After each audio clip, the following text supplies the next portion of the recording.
convidado hoje aqui no Jornal 96 o advogado Kennedy Diógenes, especialista em direito eleitoral. Ele vai passar em revista aqui alguns temas importantes da eleição deste ano, falar um pouquinho da situação aqui também no Rio Grande do Norte. Bom dia, Kennedy.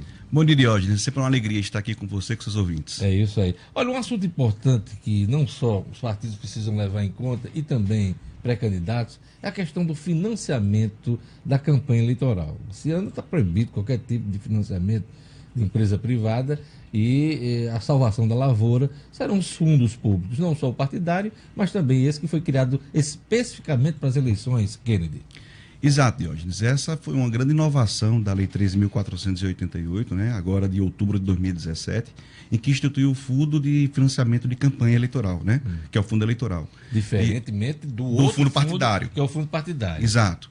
E esse Fundo Eleitoral, ele foi formado a partir dessa lei, uma proposta do Congresso Nacional, onde ele tem o objetivo de fazer o financiamento público de campanha. Ou seja, foi destinado um percentual de toda a verba recolhida pelo imposto de renda, né? E foi estimada agora em dezembro de 2017 em 1,7 bilhões, distribuídas por todos os partidos, né? Desde que eles tenham dois critérios. O primeiro critério é por deputados eleitos na eleição de 2014 e pela quantidade de votos de cada deputado. Então, só para você ter ideia, vocês e os seus ouvintes, o MDB, por exemplo, receberá agora em 2018, a partir da campanha eleitoral, receberá 234 milhões. Isso do Plano Nacional. No né? Plano Nacional. Tá. E aí, do Plano Nacional, o Diretório Nacional, ela vai distribuir para os diretórios. Faz o rateio. O rateio. Né? Dia 18 de junho, o TSE vai divulgar esse número real e os critérios de distribuição também para os diretórios estaduais. É isso que eu ia lhe perguntar. Esses critérios não ficam a cargo dos dirigentes partidários, não. Né? Vão seguir uma regra estabelecida pela Justiça Eleitoral. Né? Alguns partidos têm essa previsão na convenção, no seu estatuto. No entanto, o TSE vai dar regras mínimas, limites mínimos de distribuição. Para poder fazer uma distribuição equitativa, senão não atinge a finalidade da lei. Qual é a finalidade da lei? Pois não. Continue, que depois eu vou perguntar. Qual é a finalidade dessa lei? A finalidade dessa lei é justamente substituir, né, o que foi extinto em 2014, que foi o financiamento público, o financiamento das doações de pessoas jurídicas, que já foi extinto, o STF julgou inconstitucional. E logo depois, a própria mini-reforma tirou o financiamento de pessoas jurídicas. Então, houve realmente um vácuo muito grande e houve uma substituição, uma migração, uma vez que somente o financiamento, as doações de pessoas físicas não davam conta de financiar as campanhas. E houve uma migração para o fundo de campanha eleitoral, que hoje é importante para o político, né? Para que ele possa fazer política, senão ele não consegue fazer. Você usou o exemplo do MDB, né? Agora MDB, que é o PMDB, mas sem o P agora é MDB. 236 milhões nacional, né? Isso, exatamente. Já tem uma ideia do quanto vem para cá? Para o MDB local, não, né? Não, ainda não. Tem o MDB, só os 6 primeiros partidos, que é MDB, PT, PSDB, PP, PSD, PSB e PR, eles somados, eles dão aproximadamente 1 bilhão. Somente esses 6 partidos. Mais da metade do valor previsto. Mais da metade do valor previsto. Né? Então, os critérios de distribuição serão fixados pelo TSE a partir do dia 18 de junho, quando é que ele vai publicar realmente o valor preciso, né? Que 1,7 ainda é estimativa, e como é que vai ser distribuído isso. Outra regra importante é que candidato rico vai poder bancar a campanha, né, Kennedy? Ele já podia, na verdade, anteriormente, desde a mini-reforma eleitoral, na 1365, que foi a de dezembro de 2015, ele já poderia bancar até 100% da sua campanha, desde que ele tivesse lastro financeiro. E hoje diz interessante. Você sabia que aqui o TRE, a nossa composição, que é a excelente composição do TRE. Tribunal Regional Eleitoral aqui. O TRE é um dos que mais hoje caça prefeitos na eleição de 2016 e de 2012. Foi mais caça proporcionalmente do país. Por quê? Porque tem sido observado justamente o quê? O abuso de poder econômico. Então, comparando aquele filme famoso e tal, são os caçadores da eleição perdida. São os fazedores de justiça. Tô brincando, os caçadores da Caçador com 2 S, né? Da eleição perdida. Pois é, quantos já foram caçados aqui no Rio Grande do Norte desde a eleição municipal? Você tem ideia aí? Você tem o número ou não?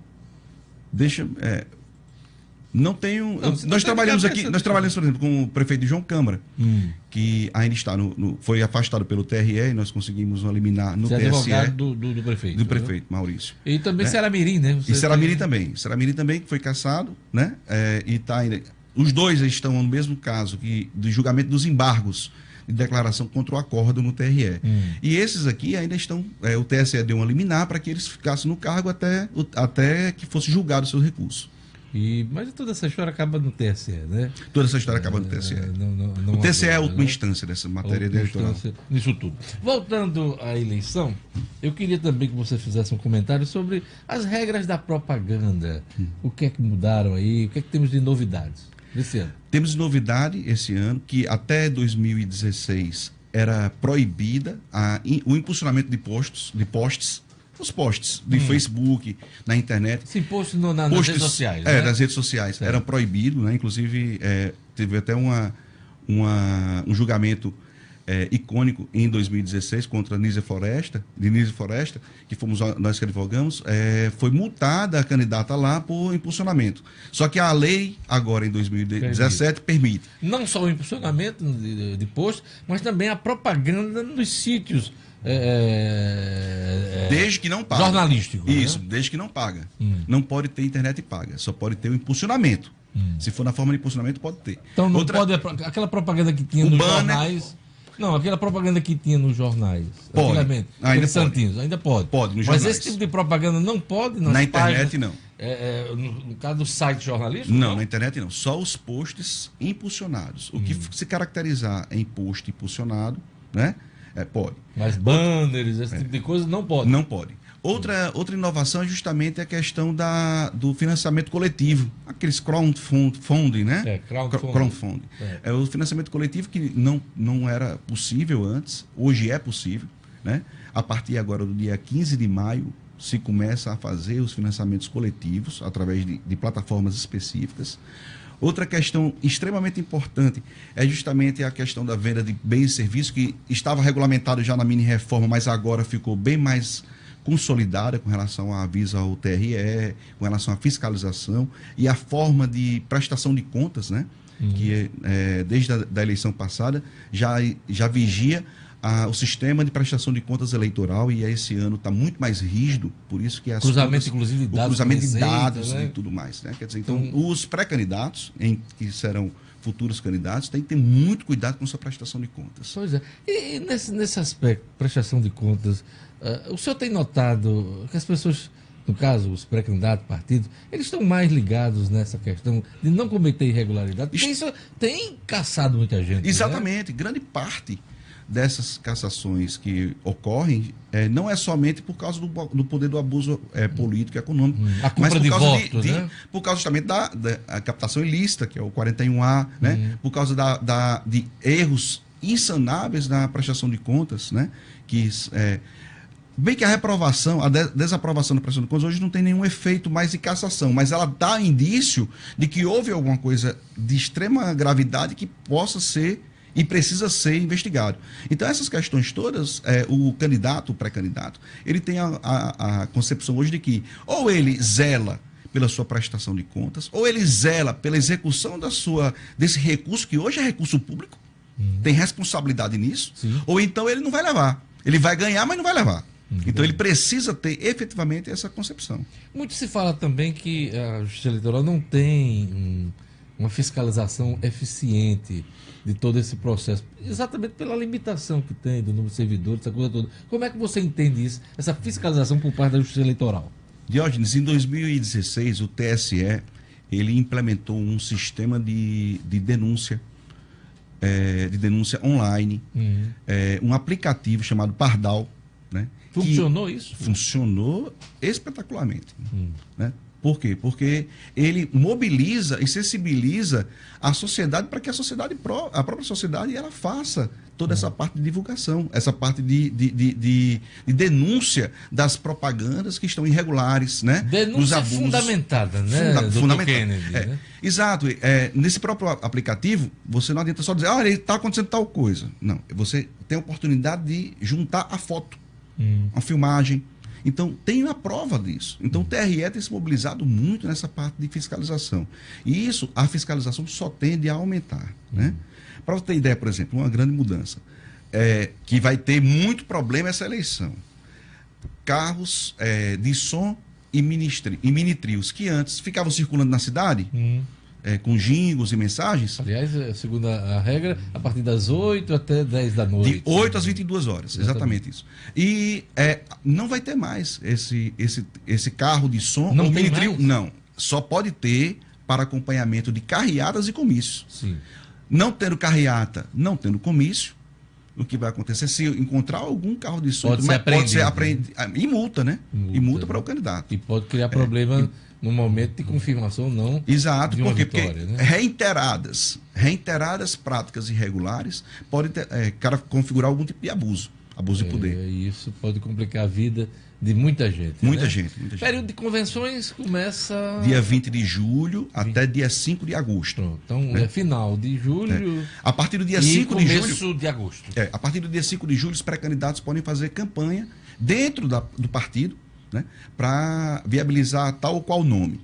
A partir do dia 20 de julho começam as convenções, até 5 de agosto. A inscrição, o registro de candidatura até dia 15 de agosto. 19 horas do dia 15 de agosto. E a brincadeira começa quando? A brincadeira que eu falo da campanha. Às 6 horas da manhã do dia 16 de agosto já começa a distribuição de panfletos e tudo mais. Né? De folders, de mesas de distribuição. Curta, né? 45 dias. Né? E a campanha no segundo turno, se houver, é menor ainda, porque foi diminuída por essa reforma de outubro de 2017. Vai ser aquela música da Jojo, Jojo. Que tiro foi esse? Exato. Que tiro foi esse? Lá. Né? Exatamente. Então, o período do segundo turno vai ser quando? Se houver segundo turno aqui no Vai ser a partir do dia 8 de outubro até de 28 de outubro. 20 dias. 20 dias. Né? Pronto, o calendário já está em curso, né? Tivemos aí uma etapa importante que foi o prazo de filiações, desincompatibilização. Todo mundo está abrigado em alguma legenda, porque é preciso estar numa legenda. 6 meses antes. Nós não temos candidaturas independentes. A avulsa foi proibida. Né? Então tem que estar. E todo mundo já escolheu um partido, agora esperar as articulações de alianças. Tem outras desincompatibilizações. Servidor público, por exemplo, são 3 meses antes. Né? Então tem algum... dirigente de sindicato são 4 meses antes. Os magistrados. Né? Então isso aí tem alguns tipos de regra de desincompatibilização que ainda estão em curso. Né? No entanto, as principais, que são os secretários, né? Quem tinha cargo de direção, assessoramento... Por exemplo, o governador, se tivesse de disputar outro cargo que não fosse teria que se descompatibilizar. A reeleição que ele tem direito, ele teria que se afastar do cargo. Teria que se afastar do cargo. O prefeito de Natal se desincompatibilizou porque vai concorrer a outro cargo. Exatamente. E possivelmente o governo do Estado. Exatamente. Né? Então, esse é o cenário. Você espera uma eleição dura, difícil, do ponto de vista dos debates, das torcidas, rede social? Qual é a sua impressão, Kennedy Diógenes? Eu acredito cada vez mais que a gente vê que a tecnologia aumenta, que a legislação se aperfeiçoa, cada vez mais a gente vê uma eleição acirrada no campo jurídico, principalmente, né? Você vê que de 2014 para cá, a quantidade enorme de AGEs, de ações de investigação judicial eleitoral, de AIMES, ação de impugnação do mandato eletivo, foram propostas representações para cá, representações para lá, propaganda antecipada, propagandas irregulares.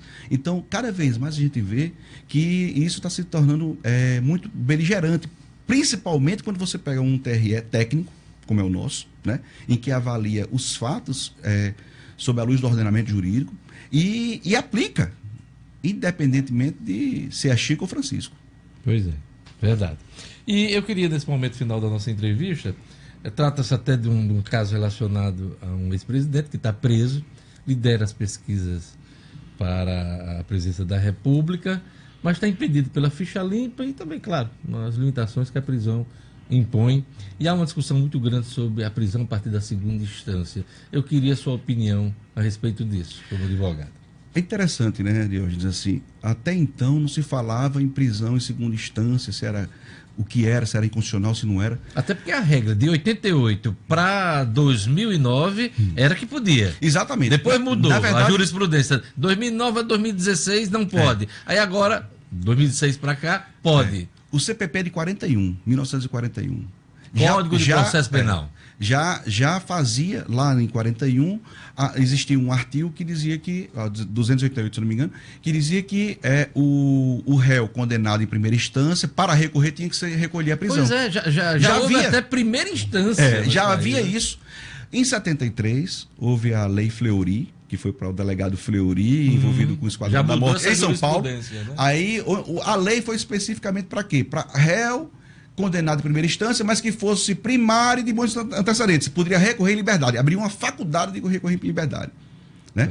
Houve a Constituição de 88, o STJ sumulou dizendo que esse artigo do CPP era legal, não contrariava a Constituição Federal. Né? Só que em 2009, com o caso de Minas Gerais, o STF entendeu que essa prisão em segunda instância não era permitida porque tinha que ser o trânsito julgado, por 7-4. Só que em 2016, já com outra configuração, sob a égide, as brisas, né? As boas brisas, né? Das operações mensalão, petrolão, a questão da Lava Jato em si. Então essa configuração ela mudou e ela voltou a permitir isso, né? Porque começou realmente a prender pessoas em que eram pessoas de relevo. E hoje, com a prisão do Lula, esse tema volta à baila. E sua opinião, particularmente? Eu acredito que o nosso sistema... Existem duas questões aí que são importantes ser levantadas. Rapidinho. Né? Muito rapidinho. A primeira questão é justamente que essa prisão em segunda instância, ela é uma expressão da efetividade judicial. Então, se não for se não for para prender, vai alimentar a impunidade. Isso é então, verdade. Não é isso? Então a gente tem essa intenção, essa pretensão de fazer justiça.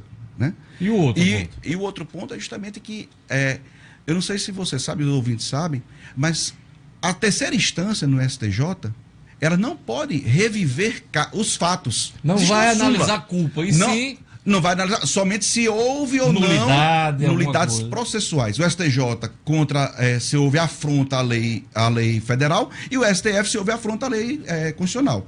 Então, advogado gosta muito de ter uns recursos para poder continuar esticando o processo, ganhando dinheirinho, né? Pois é, mas o judiciário também precisa fazer sua parte e julgar rápido. Claro. Não é isso? É isso aí, eu queria agradecer Kennedy Diógenes, que tem só nome importante, né? John Kennedy, em homenagem a Kennedy, e a Diógenes Dantas. Né? Kennedy Diógenes, né? Exato. Eu que agradeço, Diógenes. Sempre é uma alegria muito grande realmente estar aqui com vocês. Eu vou ouvir suas explicações, seu entendimento. Estou sempre à disposição. Em torno da lei eleitoral. Obrigado. Muito obrigado a você. É isso aí. Logo mais no RN acontece, Manuel Santa Rosa do Sicredi, Crédito Super estará comigo na Band. RN acontece 12h10 com Diógenes Dantas. A todos um bom dia. Até amanhã, o Jornal 96.